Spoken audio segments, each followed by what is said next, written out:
Welcome back mga ka-aimer. For today's video ay aakitin natin ang isa sa pinakamaganda, breathtaking views at isa sa pinakamalinis na inland bodies of water dito sa Pilipinas. Ito rin ang tinatawag na crown jewel of the South, ang Lake Holon. Ito ay matatagpuan sa Tiboli, South Cotabato na nasa tuktok ng Mount Parker o mas kilala sa tawag na Mount Melibengoy. Dito ay makakasalamuha din natin ang Tiboli tribe na siyang local community dito sa Lake Holon. Ang Lake Holon ay nag-o-offer ng mga activities gaya ng swimming, kayaking, trekking, horseback riding at maging ang fish spa.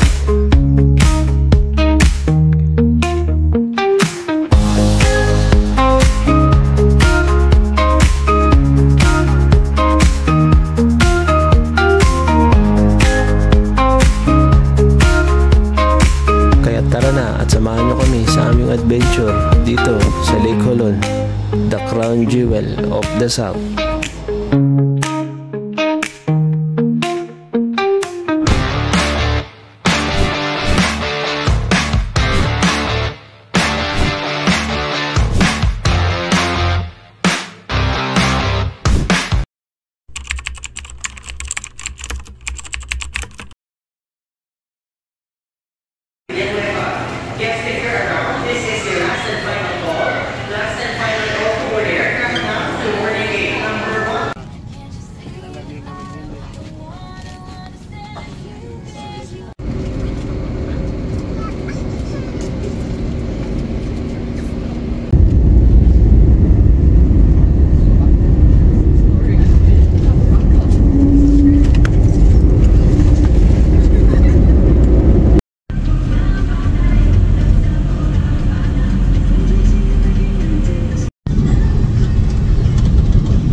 Marunong sa evening mga ka-aimer. At dito tayo na sa Agora Terminal. Sa isang oras galing din sa airport. Ito sasakay tayo ngayon ng papunta ng Coronadal. Kasi papunta tayo ngayon ng Lake Holon. Yan ang walang target natin dito sa Mindanao. Originally dapat ano kasi ito eh, Talatungan eh. Sa bukid na lang eh. Hanggang ngayon, close pa rin siya. Ayaw pa ibigay sa atin yung panglimang highest sa Philippines. Dito tayo ngayon sa terminal. Terminal P. Hindi lang alam ko na pamatabaran. Nasa Agora Terminal lang. Check natin kung meron pang biyaheng Doro. Tanong tayo dito. May biyahe pang pa Coronadal. Amo? Biyaheng Coronadal po kaya? Coronadal dito sa... Oo, city. Mga pinsang? Hindi na yata abot pa dun eh. Papunta kasi kami ng Tiboli. Sa Lake Holon. Coronadal, sir. Alam na kita. Dahil, tikas. Coronadal. Bakit nun? Pikas na sa pula. Pamunta na lang ko. Pikas. Okay, thank you po. Tama. Dito sa kabila. Sana meron na. Makasakay na tayo. So, dahil Jensen daw yung sasakay natin mga ka-aimer. Dadaan daw ito ng Coronadal City na papunta ng Tiboli. Ito lang yung dadaan. Siguro mga alauna o 1 pass na yung travel time nito. Yan. Ang biyahe nito mga 6 hours to 7 hours hanggang Coronadal City. 12 sleepless hours later. So nandito na tayo mga ka-aimer sa Coronadal City Terminal. Ito yung van na sasakyan natin papunta ng Tiboli Terminal. Ang bayad dito papunta doon ay 100 per head. Isang oras ang biyahe papunta doon. After ng mga isang oras na biyahe ay narating na namin ang Tiboli Terminal. Dito ay sasakay kami ng habal papunta sa Tiboli Tourism Office. Tayo mga ka-imer, sakay tayo ng habal papunta doon sa tourism. Diretso na. Si kuya, dalawa na kami dyan. Alam ko 600 to eh. Punta pa tayo ng tourism. Kasi inabot na tayo ng cut-off.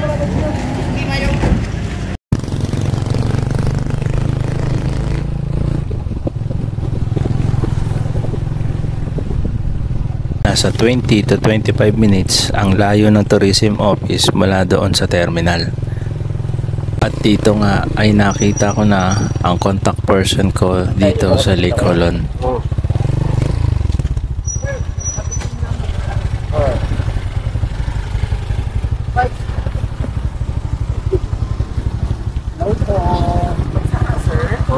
Good afternoon po. Kay Sir Rotan? Yes po. Ay po yan. Ay ako si Hello Madam sir, Torres, hindi sir. po kayo masyado sir. So, PM na po. Yeah, pwede po. Basta pasok lang.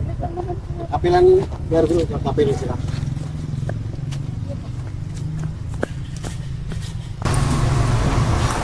Ang design nila.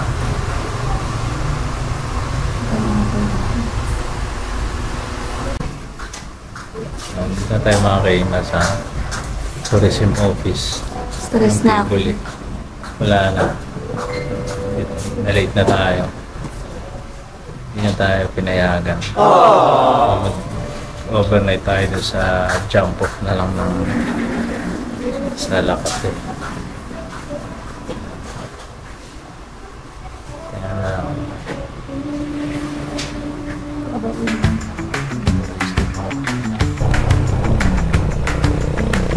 After ng negotiation at pakikipag-usap namin sa tourism staff, ay nagpatuloy na kami sa habal ride papunta sa Salacape jump off. Doon na kami magpapalipas ng gabi sa jump off. Meron daw silang homestay na nagkakahalaga ng 350 per head. Doon ay sinalubong na kami ni Ate Norma na siyang nangangasiwa sa mga bisita na aakyat sa Lake Holon. Siya na rin ang nag-orient at nagbigay ng guide na makakasama namin para bukas.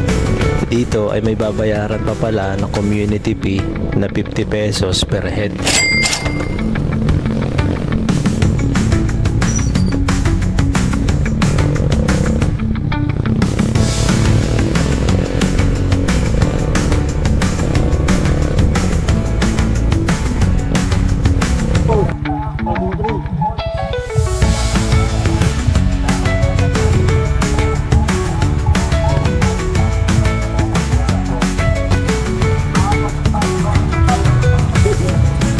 Hapon po. Sir. Kayo lang dalawa? Opo. Up. Mali bukas na po kami akit eh. Ha? Bukas po ng umaga. Kami ka bukas. Hindi ko wag. Ayan, yan tayo.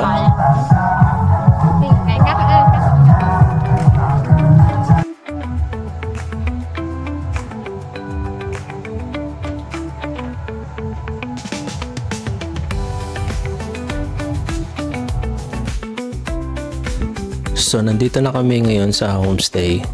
Kutsyon at may kulambu lang siya pero komportable naman. Maaga kami matutulog kasi bukas maaga kami magte-trek.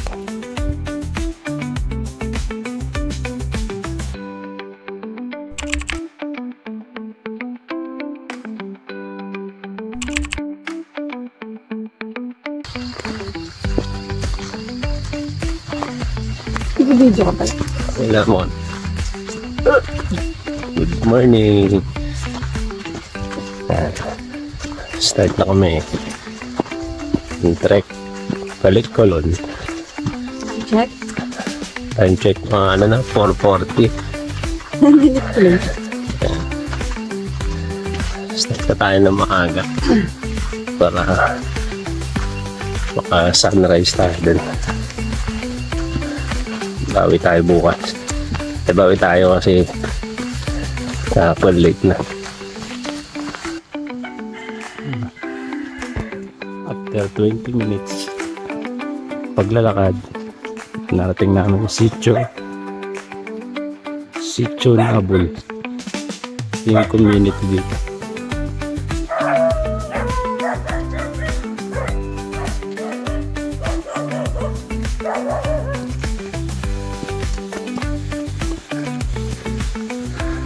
So, 30 minutes. Mga ka-Imer, ito narating natin yung Station 1. 30 minutes. Station 1.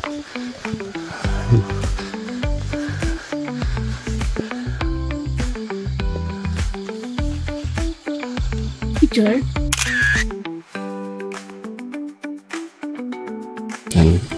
Resume na tayo mga ka-Imer. Dito, meron daw tinatawag dito na mga 15 guardians ng Lake Holon. Ito yung isa. Si Lake, Muto Kumo. Yan isa sa guardian dito sa Lake Holon.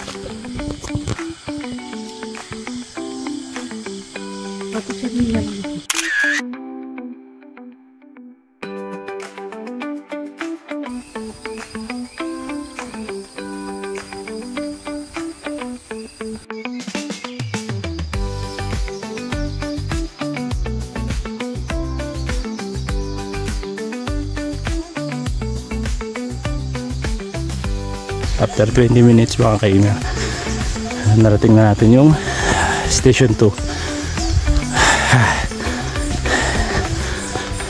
Hingal.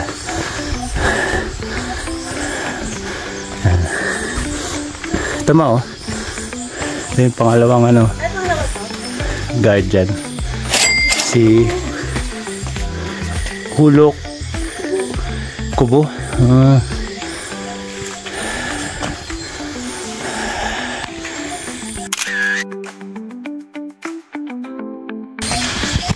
Dito pa mga ka-Imer yung pangatlo. Ayan. Bulol.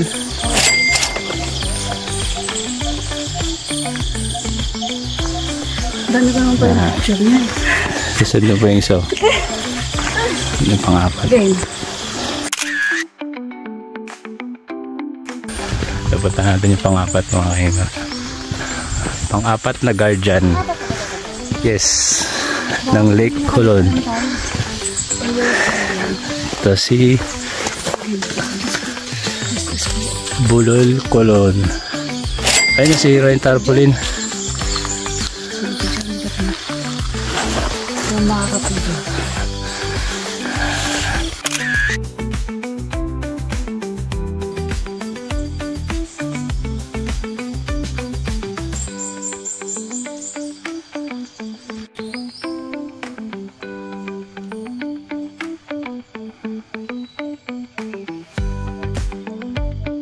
After 20 minutes mga ka-Imer, ito na tayo sa third station. Ito yung tinatawag na nila na Kissing Stone na. Ayan. Third station. Tapos nandito na rin yung palimang guardian. Sino siya ma? Mele Bingoy. Palimang guardian.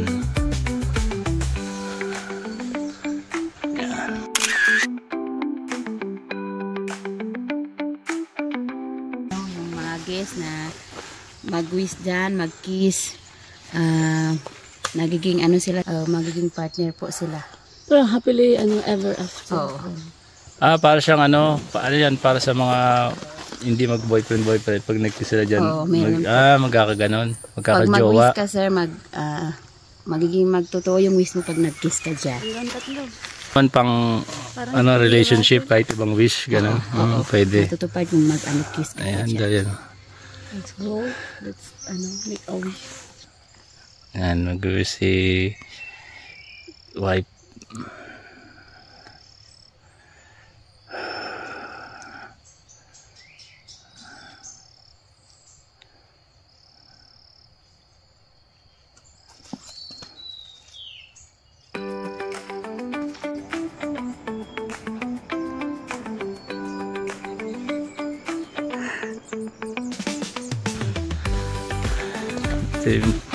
Dito yung pang-anim na guardian mga kaima. Ito si Mutolog.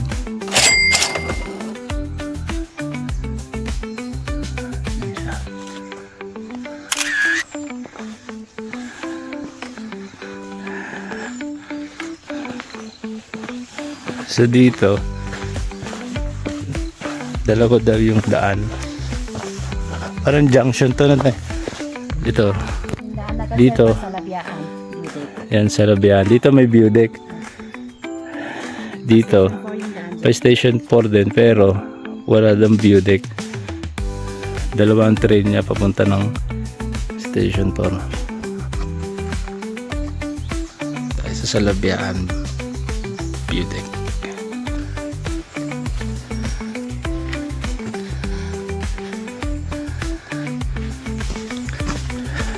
Wait mo ko ma. Malapit na tayo sa station 4 sa view deck. Wait mo ko.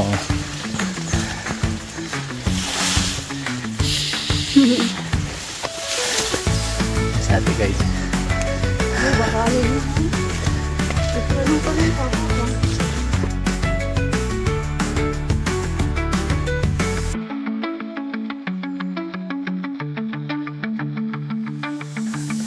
After 30 minutes mga kainyo dun sa Junction Trail.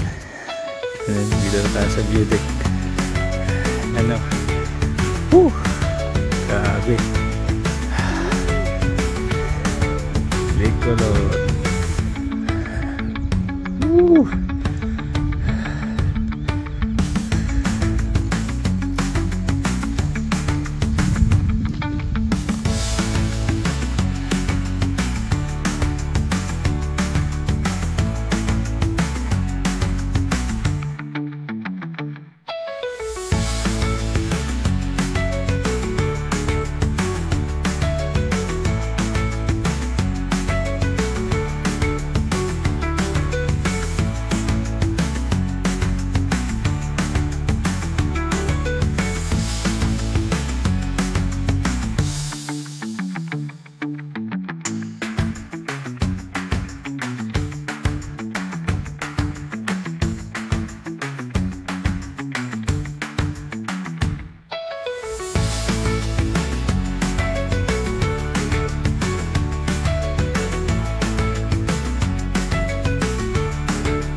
Ito na yung pang-anim mga kaimer na guardian dito sa summit. Sala Biaan.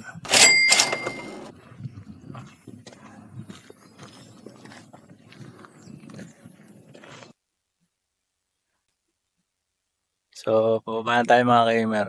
45 minutes lang tayo dito. Nag-stay. Hindi na tayo bumaba doon sa campsite. Kasi solve na kami dito. Ito pa lang maganda na yung view eh. Yan, tsaka may pupuntahan pa tayo. Next tour, tayo sa Columbio naman. Okay, let's go.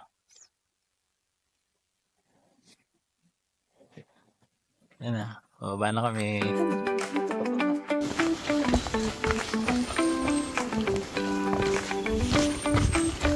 Ganda yung trail dito. Parang ano, makiling style.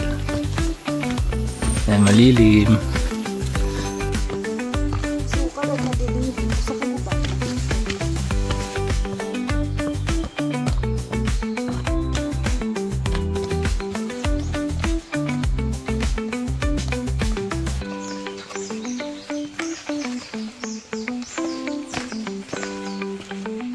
Ito mga kamer, may mga bilihan ng ano, souvenir. Yan, tasa. Ito mga kamer. Galing po yan sa ano sir, kawayan. Kawayan. Nga po eh. Matibay ito. Dyan.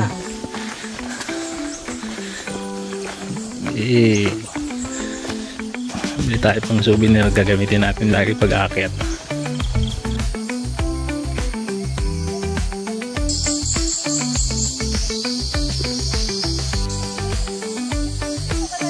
Ito yung century tree. Mga kamer. Sa 100 years na daw yan dito eh. Grabe.